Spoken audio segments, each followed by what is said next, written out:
Ceci n'est pas une pipe. Cette phrase est inscrite sur le tableau de René Magritte, La trahison des images, et il faut dire que cette œuvre trouve un certain écho de nos jours. On entend beaucoup parler de fake news. L'expression anglaise est devenue populaire ces dernières années, notamment avec cette montée d'un climat de défiance.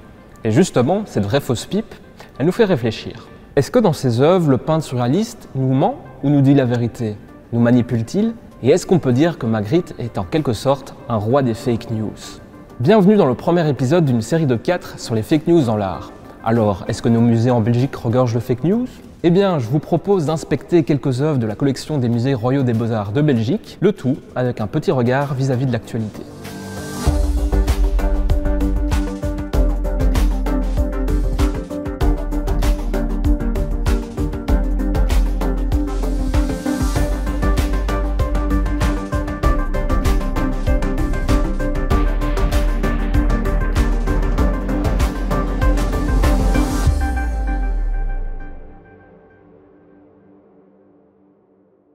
Quand on parle de roi des fake news, un autre nom peut rapidement nous venir à l'esprit. Donald Trump, l'ancien président des États-Unis. And I want you all to know that we are fighting the fake news. It's fake, phony, fake.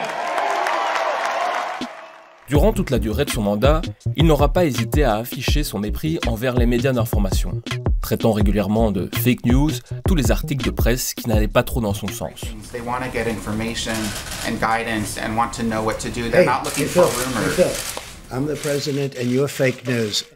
A l'inverse, selon le Washington Post, Donald Trump lui-même aurait énoncé 30 573 fausses informations durant ses 4 années de présidence. Mais il n'est pas le seul à se méfier de la parole des médias. Trump n'est finalement que le produit d'un phénomène qui s'est amplifié avec l'ère d'Internet et des réseaux sociaux. On le doit également à cette méfiance croissante envers les médias dans cette période de course à la surinformation, boostée par Internet et les chaînes d'infos en continu. Les réseaux sociaux constituent donc un terreau idéal pour les fake news, car plus que jamais, monsieur ou madame tout le monde est source d'information.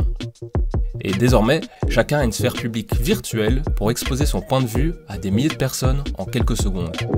Mais tous ne sont pas très honnêtes dans leur démarche. Le fait de propager de fausses informations, volontairement ou involontairement, ça ne date évidemment pas d'hier. Et devinez quoi? On en trouve aussi dans l'art. Si de nos jours Internet est un bon vecteur pour partager des informations, l'art, lui, l'est depuis très longtemps. Dans ce premier épisode, nous allons nous pencher sur la fake news comme thème en soi d'une œuvre. Commençons avec un commencement, le péché originel. Dans la théologie chrétienne, cette scène représente la désobéissance d'Adam et Ève, les premiers humains créés par Dieu. Les deux vivent dans le jardin d'Éden, parmi une nature florissante. Dieu avait tout permis à Adam, sauf de manger le fruit de l'arbre de la connaissance. Mais le serpent, insidieux, leur fait croire que manger ce fruit défendu leur apportera des connaissances qui les apparenteraient à des dieux. Adam et Ève, crédules, écoutent le serpent et croquent dans le fruit mystérieux. Eh bien, le 24 janvier 2018, lors de la Journée mondiale des communications sociales, le pape François a tenu un discours afin de sensibiliser sur le fléau de la désinformation. Et il a considéré que les arguments trompeurs du serpent étaient en quelque sorte la première des fake news de l'humanité.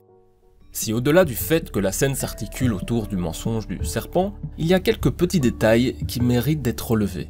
Commençons par le nombril. La présence du nombril chez Adam et Ève dans les peintures a fait débat dès le Moyen-Âge. En effet, Adam et Ève ayant été créés par Dieu sans être nés d'une mère, comment expliquer qu'ils possèdent un nombril? Cette question s'impose dans le dogme de l'anomphalie.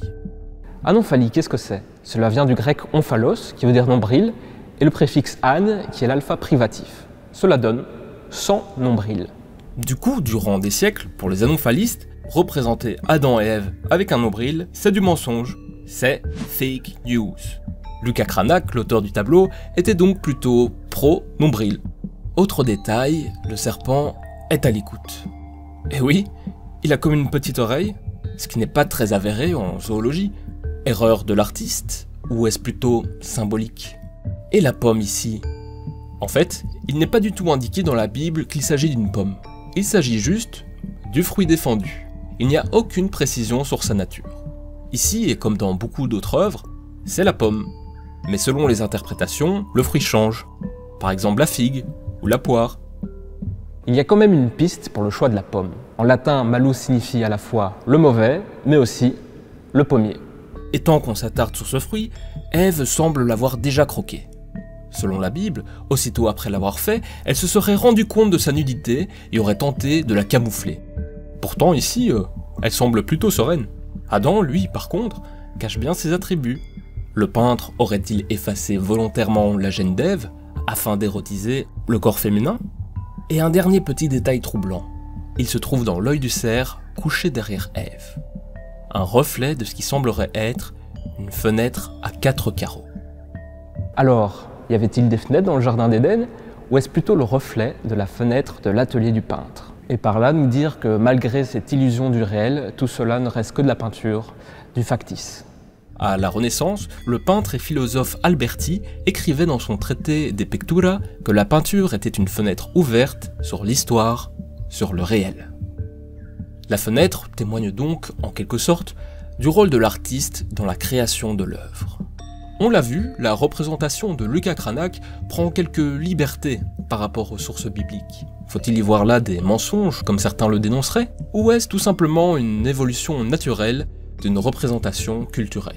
En tout cas, le serpent serait donc le premier auteur de fake news de l'humanité dans la culture judéo-chrétienne. Ici, il s'agit d'un récit biblique et le serpent incarne la figure mythique du mal, mais dans de nombreux domaines, c'est plutôt du discours de certains humains dont il faut se méfier. À la fin du XVe siècle, un célèbre peintre de Louvain, Dirk Boots, réalise un diptyque nommé « La justice de l'empereur Othon III ». On y voit plusieurs épisodes de la légende d'une célèbre erreur judiciaire. Et tout part d'une fake news. Othon III est le souverain du Saint-Empire. Un jour, son épouse lui annonce qu'un comte de sa cour a tenté de la séduire. Othon III, furieux, fait directement condamner à mort le comte. Mais Othon III n'a fait confiance qu'à une seule source. Le comte est en fait innocent. C'est même l'impératrice qui avait essayé de le courtiser. Le pauvre accusé est décapité et sa tête est récupérée par sa veuve qui cherchera à rétablir l'honneur de son mari. Elle se rend alors devant l'empereur Othon III pour tenter de prouver l'innocence de son époux. Elle se soumet au jugement de Dieu par l'épreuve du feu. Elle saisit un fer rougi et aucune brûlure. Il y a donc eu intervention divine, ce qui confirme que le comte n'avait rien fait. Othon III est bouleversé par le miracle. Il constate qu'en effet, il a fait condamner à mort un innocent. Se voulant intègre, l'empereur décide alors de faire brûler la responsable de la fake news, sa femme. À l'époque, c'est l'hôtel de ville de Louvain qui avait commandé ce diptyque à Dirk Boots. L'œuvre était placée dans la salle où les échevins prenaient les décisions de justice.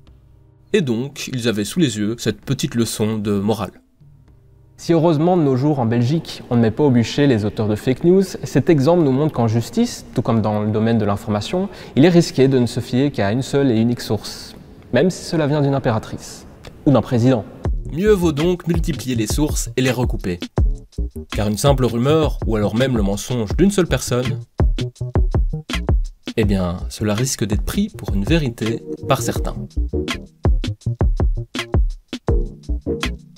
I'm not a doctor. Ce qui est aussi dangereux sur Internet, ce sont les tribunaux populaires des réseaux sociaux. Quelqu'un peut devenir rapidement la cible d'insultes et de menaces suite à une fausse accusation ou à des propos détournés.